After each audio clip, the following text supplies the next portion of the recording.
Welcome to Family History Mysteries, a podcast that tells the stories uncovered through family history research, the unexpected stories of everyday people. I am an avid family historian who has been compiling my family tree for over 15 years, with nearly 20,000 people recorded in my trees. Episode 154, The Billycan Millionaire. Part 3. This episode covers the remaining siblings of James Tyson and their descendants. James Tyson's next sibling is Isabel Coulson Tyson. She was born on the 17th of September 1810 in Appin, New South Wales.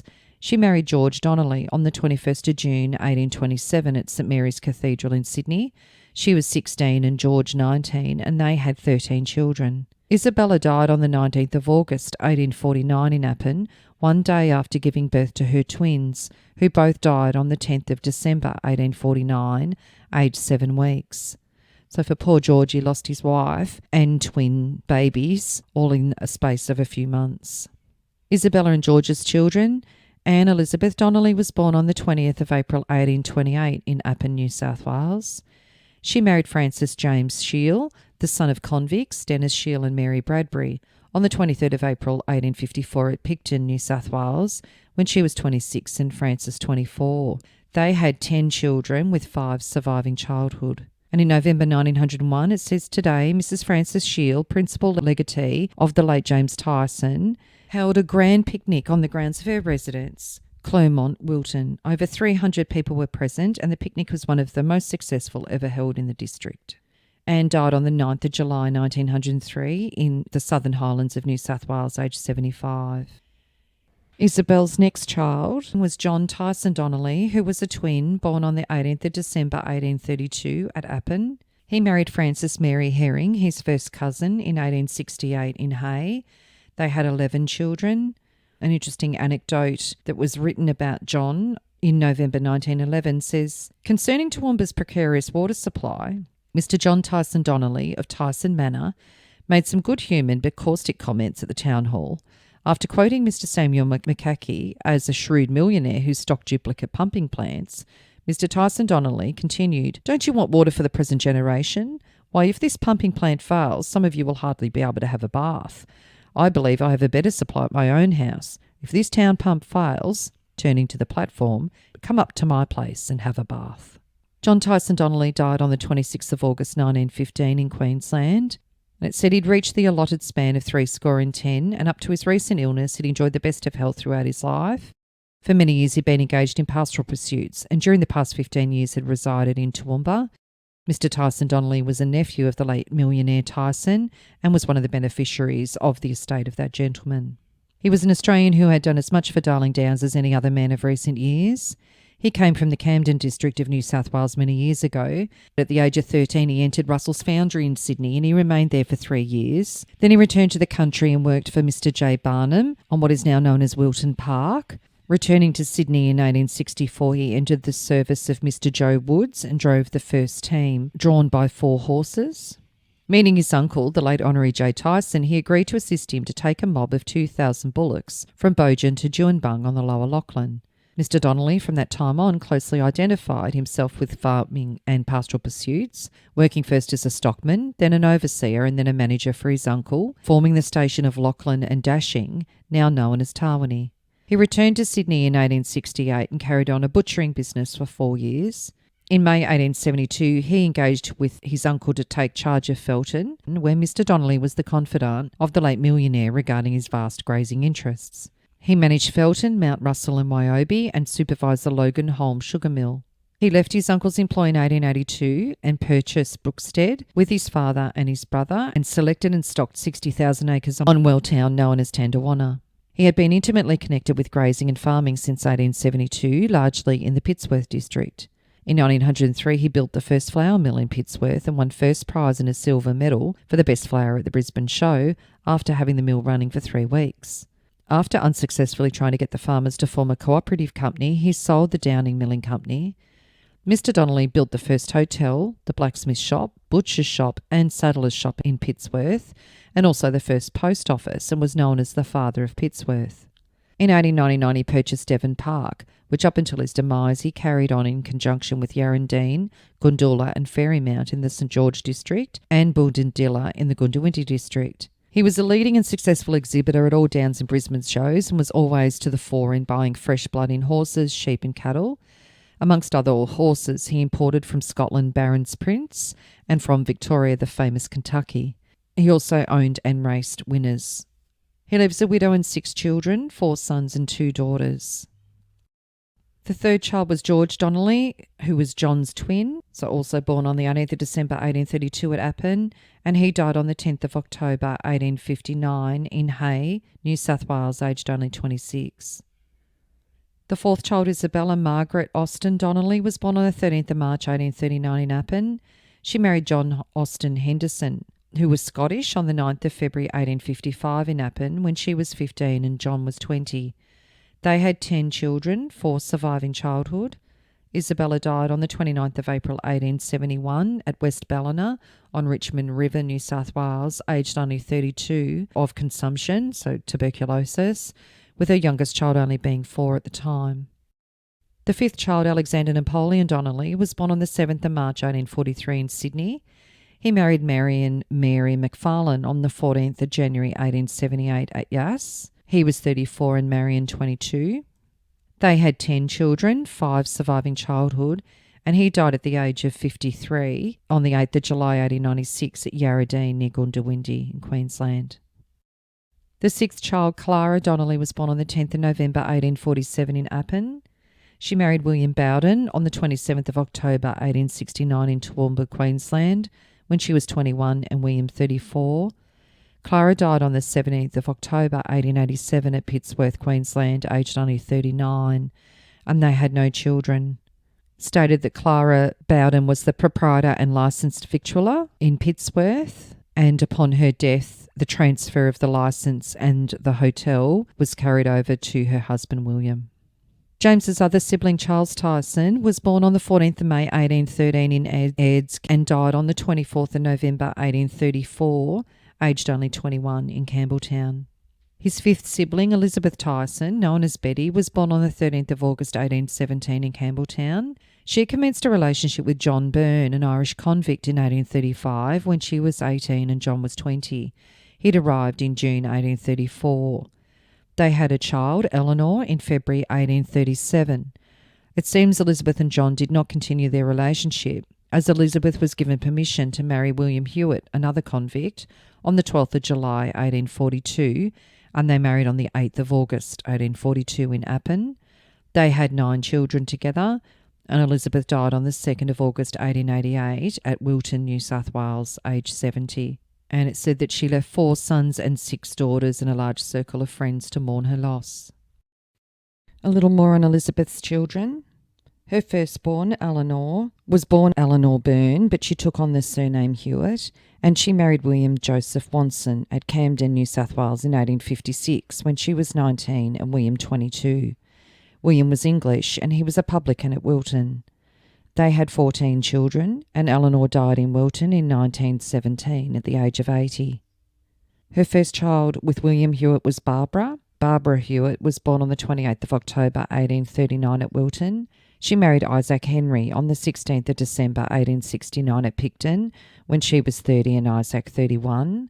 They had 5 children, and Barbara died on the 17th of July 1929 at Tully. And a small article outlining her death said Mrs. Barbara Henry Sr., one of the oldest and most highly respected residents in the Tully district, passed away at her home, Ballenden Station, at the ripe old age of 92. The third child was Elizabeth Hewitt. She was born on the 16th of March 1843 at East Bargo.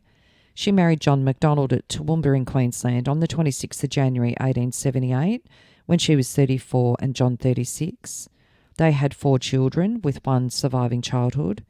They lived at Tinninburra, one of James Tyson's properties, and Elizabeth died on the 17th of September 1921 at the family home in Randwick, New South Wales, aged 78. Stephen Hewitt was born on the 21st of December 1844 in New South Wales and married Emma Stanton in Appin in 1868, and they had 5 children. He died on the 15th of February 1920 at Campbelltown, aged 75, and an outline of his death in the paper said, Mr. Stephen Hewitt of Eschol Park, Bagdelly Road, died last Sunday morning very suddenly due to heart failure. The late Mr. Hewitt was born in the Appin district and lived in that community practically the whole of his life, coming to Campbelltown a year or so ago. He was most highly esteemed and immensely popular in these parts, always taking a keen interest in the dairying industry, and was ever ready to give good advice to the man on the land. The late Mr. Hewitt was a nephew of Mr. James Tyson. Edward Hewitt was born on the 29th of August 1846 in New South Wales. He married Mary Ellen Watson on the 9th of March 1886 in Sydney, and he died on the 8th of January 1928 in Granville. His death, the article's titled Death of Mr. E. Hewitt, nephew of James Tyson. Mr. Edward Hewitt, one of the best-known citizens of Granville and one who was highly respected throughout the district, passed away suddenly at the grand old age of 82. The late Mr. Hewitt was born at Wilton, New South Wales, but left that district at an early age, and for many years afterwards was associated with his uncle, the late James Tyson, in pastoral pursuits in Queensland. They are connected with various station properties in the Darling Downs, central and northern Queensland, and though both gentlemen have now passed to their great reward, their names will live for many years as typical pioneers in the great grazing industry of Australia. The late Mr. Hewitt had lived in Granville for the past 23 years, and though of a retiring disposition, made a host of friends wherever he sought the company of his fellow men.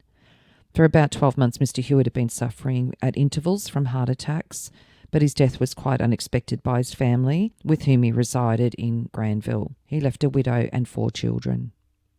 The sixth child was Isabella Hewitt, who was born on the 31st of July 1848 in Willoughby, New South Wales. She married Richard Thomas Lewis in Sydney on the 10th of January 1874. They had 9 children, and Isabella died on the 20th of July 1917 in Randwick, aged 68. The seventh child, Peter Charles Hewitt, was born in 1850 at East Bargo. He married Mary Ann Shield in 1873 in Sydney when he was 23 and Mary 28. Peter died on the 12th of September 1904 in Sydney, aged only 54, with complications after having an operation. And the article stated that the late Mr. Hewitt was born at Wilton. He was the nephew of the great Mr. James Tyson and was one of the trustees of his estate. He leaves a widow and 9 children, 5 sons and 4 daughters, with 1 daughter and 2 sons being married at the time of his death. He came to the district 3 years ago, having purchased the Winburn estate for £15,000. He made a good many improvements there. He first started dairying but lost so much stock during the drought of 1902 that he decided to go in for sheep. He still continued a large vineyard and an irrigation plan, and recently put down an extensive sawmill plant. He was a most reserved man and did not push himself forward. However, anything he took in hand he did well. He was president of the Nepean Progress Association, an alderman of the Mulgoa Council, and until the last election a member of the committee of the Nepean District Agricultural Society. The 8th child was William Hewitt, who was born on the 27th of September 1852 in New South Wales. He married Mary Ann Eliza Willett, known as Lyle, on the 24th of April 1886 in Sydney, when he was 33 and Mary 27.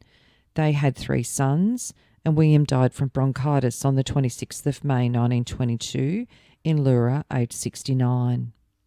The 9th child, Caroline Hewitt, was born on the 8th of January 1855 in Appin.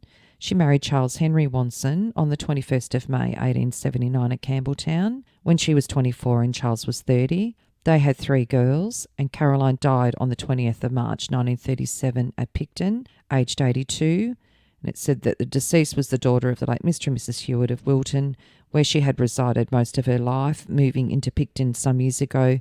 She was a niece of the late James Tyson. Mrs. Watson was reputed to be one of the district's most wealthiest residents at the time of her death. And the 10th child, Emily Catherine Hewitt, was born on the 19th of January 1857 in Picton. She married James Mulholland on the 11th of May 1874 in Sydney, when she was 17 and James 25. They had 9 children, and they lived at Delby, Queensland, which is where Emily died on the 28th of November 1922. The next sibling of James Tyson was Barbara. She was born on the 8th of August 1821 at East Bargo. On the 13th of April 1838, when she was 16, she married William Henry Diogenes Herring at St. Peter's Church of England in Campbelltown. William was 25. He was known as Diogenes Herring. He was born in an affluent area of Surrey, but at 12 years old, he stole a watch on the streets of London. His father was a wealthy businessman and described as a gentleman and master builder when his estate was divided after his death in 1820. Herring was only 8 years of age at the time of his father's death. He was severely punished for his crime. He was sentenced in 1824 for transportation for 7 years, and he received his certificate of freedom in 1831. They had 8 children together, but Barbara died in childbirth on the 11th of December 1857 at Bracken Buttle at Tupper Station, near Oxley, aged only 36. Barbara's children. The firstborn was Susanna Herring, who married William Tyson Jr., William and Margaret's son. Frances Mary Herring then married John Tyson Donnelly, Isabella Tyson's son. So her firstborn 2 daughters married their first cousins. The third child, Eliza Herring, was born on the 9th of July 1852 at Campbelltown. She married John Ramsay McGill, an Irishman, on the 30th of August 1872 in Albury, New South Wales, when she was 20 and John 22. They had 9 children. Her husband died in 1891 in Hay, New South Wales, when their youngest child was only 3 and he was only 41. Said that he had been for many years in the employ of Mr. James Tyson Jr., and his death was supposed to be the result of blood poisoning caused by handling rabbit poison. Eliza then married James Hill in Hay on the 4th of March 1896 when she was 43. They had 2 daughters together, and Eliza died on the 4th of June 1920 at Haberfield, New South Wales, aged 67. Her 4th child was Barbara Amelia Herring. She was born on the 11th of December 1857 at Tupper Station near Hay. She married David Daniel Hill in Oxley on the 11th of April 1877 when she was 19 and Daniel 27. They had 8 children. Daniel died in November 1893 in Hay, aged just 43. Barbara then went on to marry John Zanovi Zymak on the 12th of June 1895 in Hay in New South Wales when she was 37. They had a daughter, Olga, in 1897, and Barbara died on the 3rd of June 1922 in Mossman at the age of 64. They owned a home in Mossman called Dean Hollow. Barbara owned the home and lived there from 1909. I'll add a photo of the home up onto the Facebook page. His next sibling was John. John Tyson was born on the 8th of December 1824 at East Bargo. In Deniliquin it says, Mr. John Tyson has sent us the sum of £10 towards erecting a marble tablet in memory of the late Dr. McGregor of the Working Men's Hospital. Mr. Tyson states that he'll give another such sum if required for the purpose. And I've outlined Dr. McGregor in episode 77, Aratong. Only 5 months after he donated that money, on the 2nd of June 1860, he died in Deniliquin, aged only 35. Mr. John Tyson, youngest member of the firm of Tyson Brothers, died somewhat suddenly at Deniliquin from inflammation of the lungs. Mr. Tyson was a man generally respected by all who knew him, quiet, good-natured and ostentatious in his disposition. He deserved esteem, and such will be the opinion of all whom he has known during his residence at Bendigo. And then another notice says, we regret to announce the decease of John Tyson of the Upper and Lower Deniliquin runs, which took place at the Royal Hotel. He had only been ailing for 3 short months. A few days before his death, at his own urgent request, he was brought into Deniliquin to try what a slight change of air and scene would do for him.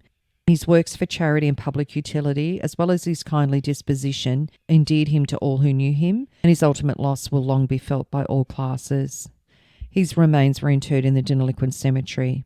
The Bank of New South Wales and nearly all of the stores and shops in the 2 townships of Deniliquin were closed during the afternoon. Says he was the architect of his own fortune. By the labour of years, he had just acquired a handsome independence, and while only 37 years of age, he was cut off in the manner stated. John left a bulk of his estate to his brother James. His next sibling was Peter. Peter Tyson was born on the 20th of October 1825 at East Bargo. He married Margaret Ann Shield at Appin on the 2nd of April 1852 when he was 26 and Margaret 19. They had 10 children, 7 surviving infancy. Margaret died in 1877 in Hay, and then he married Blakely Robson, who'd been born in England and had previously been married to Sidney Crawford, who died in 1864 in Bendigo. She'd had 3 children with him.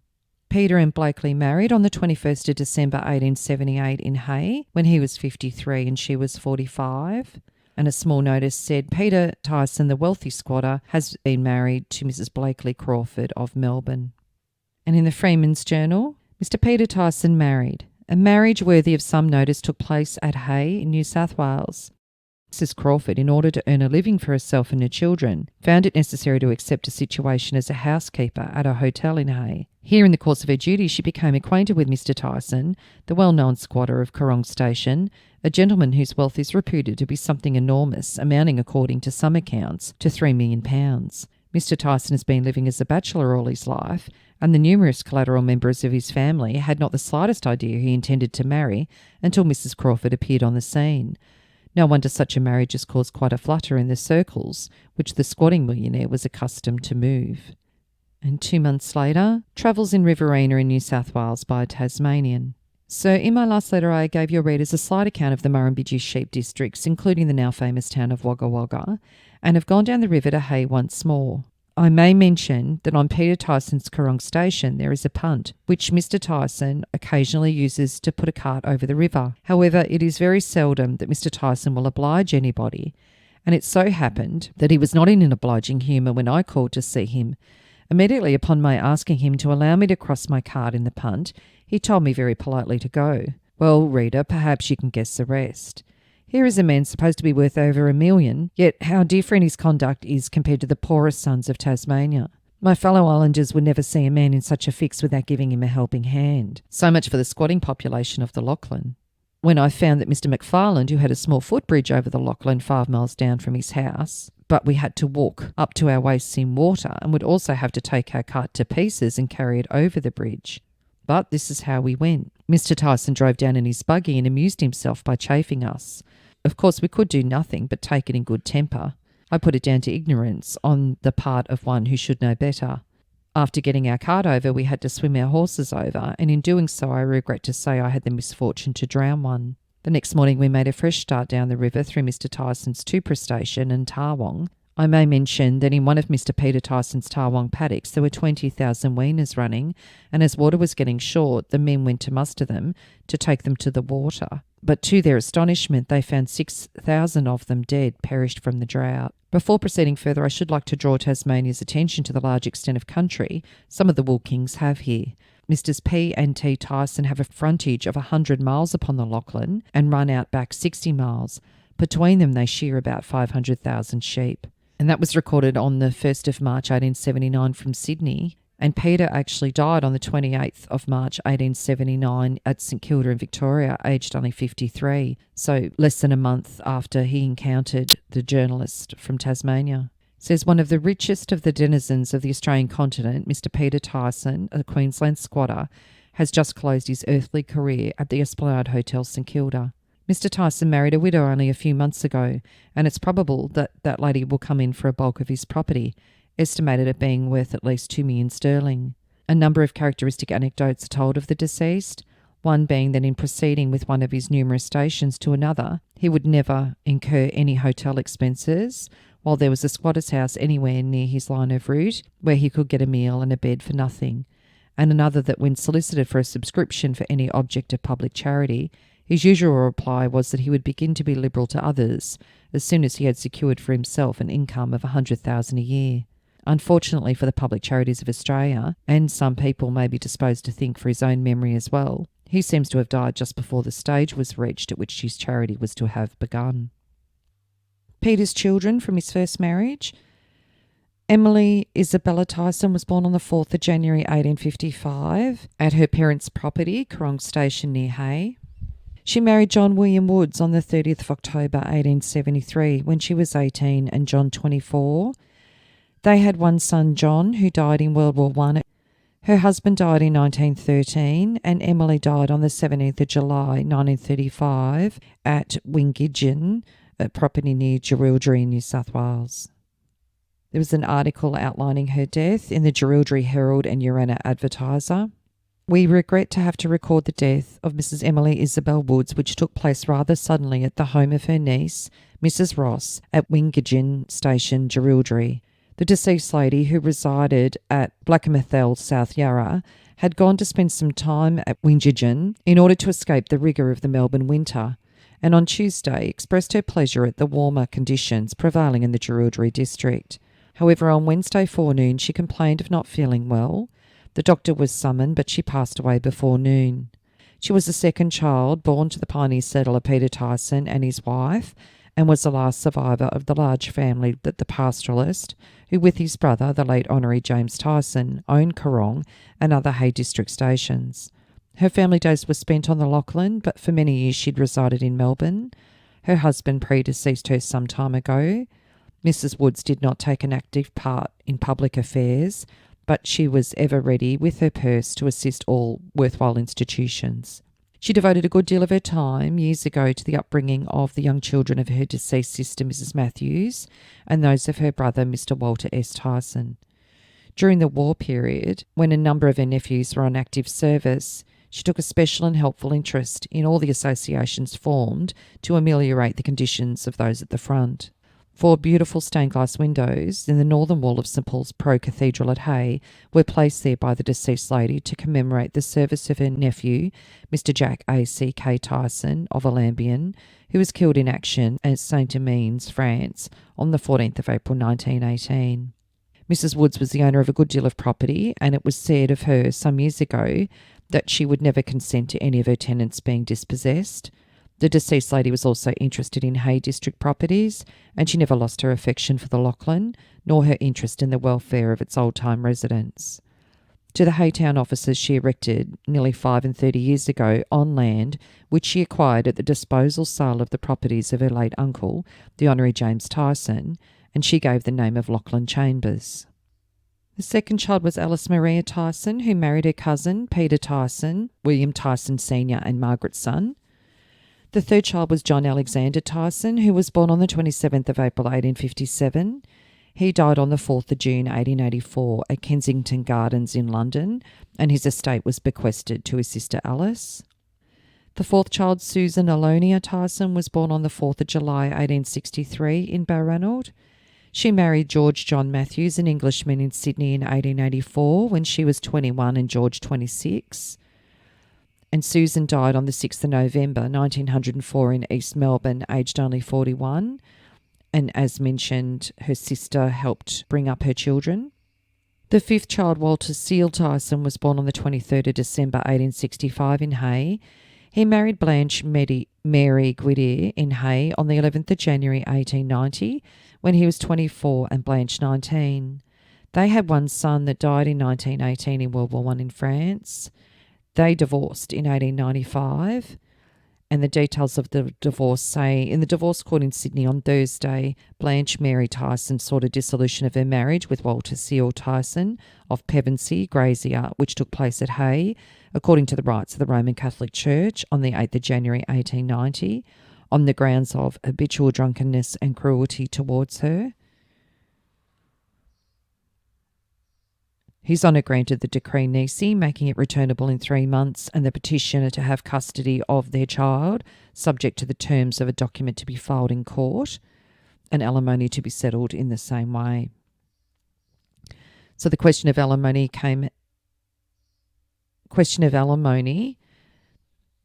there were some disputes with the alimony, and this didn't occur until 8 years after they divorced. In the equity court today, Blanche Mary Tyson sought to have an arrangement as to the payment of alimony determined.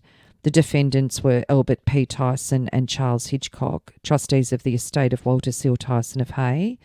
It was claimed by the plaintiff that when she obtained a divorce from Walter Tyson in 1895, an agreement was entered into whereby she would receive alimony at £150 per annum, and that the defendants refused to continue the payments on the grounds that the liability ceased on the death of her former husband. Justice Simpson found that the obligation to pay alimony would continue during the life of the plaintiff. Walter had married Clara Jane McFarlane Crutchley in 1897 in Sydney when he was 32 and Clara 19. Clara had been born in Deniliquin. They had a daughter, Idora, on the 3rd of October 1902, but Walter died on the 4th of December 1902 in West Melbourne. And it was also mentioned about the care of his children, which his older sister assisted in. The death of Walter S. Tyson was outlined in the paper. We regret to have to announce the death of Walter Seal Tyson, JP of Hay, which event took place at Menzies Hotel in Melbourne on Thursday night. The cause of death was internal hemorrhage supervening on a serious liver complaint. Walter S. Tyson was the son of Mr. Peter Tyson of Corrong and nephew of the Honorary James Tyson. He was born at Corrong, and with the exception of time spent at school, he lived all his days in this district. He had 4 sons and 3 daughters. Ignore that. Walter Tyson was educated at Geelong Grammar School and then assisted in the management of Corrong and Tarwong. After gaining considerable pastoral experience on the Lachlan, Mr. Tyson purchased Pevensey Station 11 years ago and carried on the business of grazing until February 1899, when he sold out to his brothers, Albert and Arthur Tyson.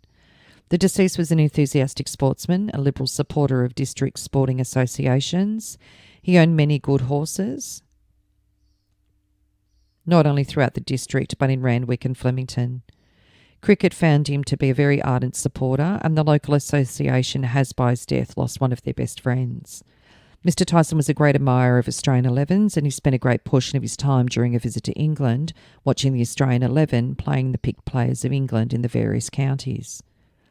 In private life, Mr. Tyson was a staunch friend and a hospitable host. Owing to the state of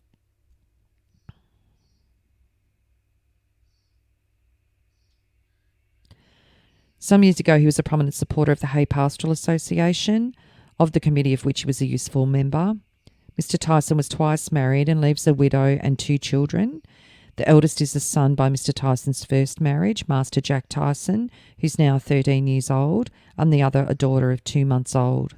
For the widow and relatives of the deceased gentleman, great sympathy is expressed on all sides. Mrs. Tyson and Mr. Albert E. Tyson were both in Melbourne during Mr. Walter Tyson's illness and at the time of his death. Mr. Tyson was 37 years of age at the time of his death. We understand that Mr. Albert Tyson and Mr. Charles Hitchcock are the executors of the will of the deceased gentleman. The 6th child was Albert Prince Edward Tyson. He was born on the 30th of November 1867 at Hay. He married Mary May Robertson in Victoria in 1902 when he was 35 and May 21, and they had 6 children. He had a small bio in the Who's Who of Australia, and it says he was a JP and a pastoralist of Toorong, but also lived in Brighton. He was chairman and president of the Hay Jockey Club. He was born at Corrong Station and educated at Geelong Grammar School. He was a counsellor of the Church of England, counsellor of the Church of England Ladies' School Council in Brighton, and is on the committee of the Agricultural and Horticultural Show at Hay. He gained experience on Felton Station in Queensland, owned by his uncle, Honorary James Tyson, then joined his brother, controlling Pevensey and Corrong stations on the Lachlan River. On the death of his brother in 1902, he became the sole owner and director, controlling Mulberrigong on the Murrumbidgee River, Book and Delatroy in the Wagga district, Belinda Park and Surbiton Park in Victoria. And he sold Surbiton Park. And he sold Belinda and Surbiton Park and bought Riverview Stud Farm in Werribee. He also owns Corrong and Alonga stations on the Lachlan River and is a trustee of Mollenbean Station on the Murrumbidgee River, in which his sons are interested, with Corrong being managed by his eldest son. He's made a special feature of sheep and horse breeding, being a breeder of the famous Carbonear horses, which have won several national jumping events. Albert died on the 27th of June 1924 in Brighton.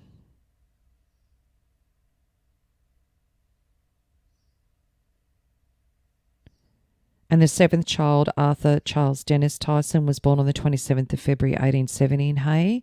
He married Laura Annie Weir in Deniliquin in 1894. They had 2 children, with one surviving infancy. Arthur died of typhus on the 10th of February 1901 in Toorak. And this was the brother mentioned before that co-owned Pevensey and Corong stations in Hay with his brother Albert.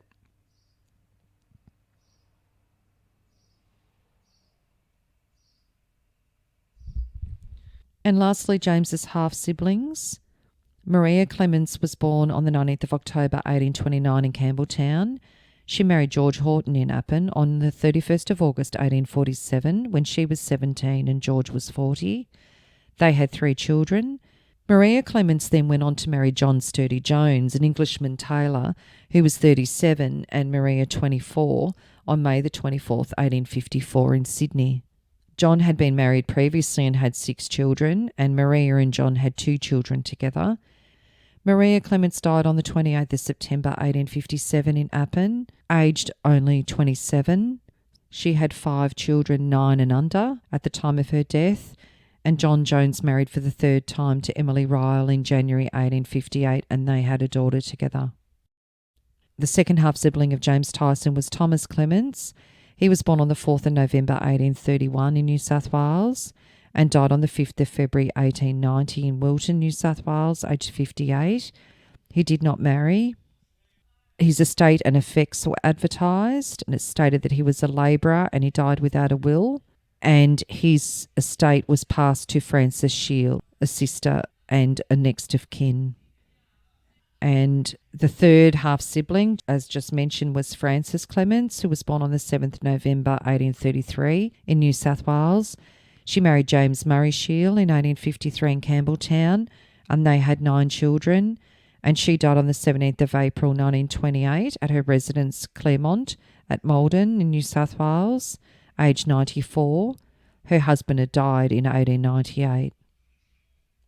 So as you can see, James Tyson, yes, he was a multi-millionaire and his nieces and nephews mainly benefited from him, but he came from a family of illustrious pastoralists who definitely had money of their own. A majority of them did very, very well for themselves. So it wasn't the case that James was the only one in the family that had great wealth. So coming initially from a mother who had been convicted and sentenced to Australia and their father coming out with them and starting with a small land grant, that the family did very, very well. If you are interested in sharing your story on my podcast, Family History Mysteries, please go to my Facebook page and send me a message. If you would like some assistance in filling in the gaps in your family tree to see what mysteries you solve, please get in touch. And don't forget, you can have early access to episodes by subscribing, and you'll also gain access to bonus episodes.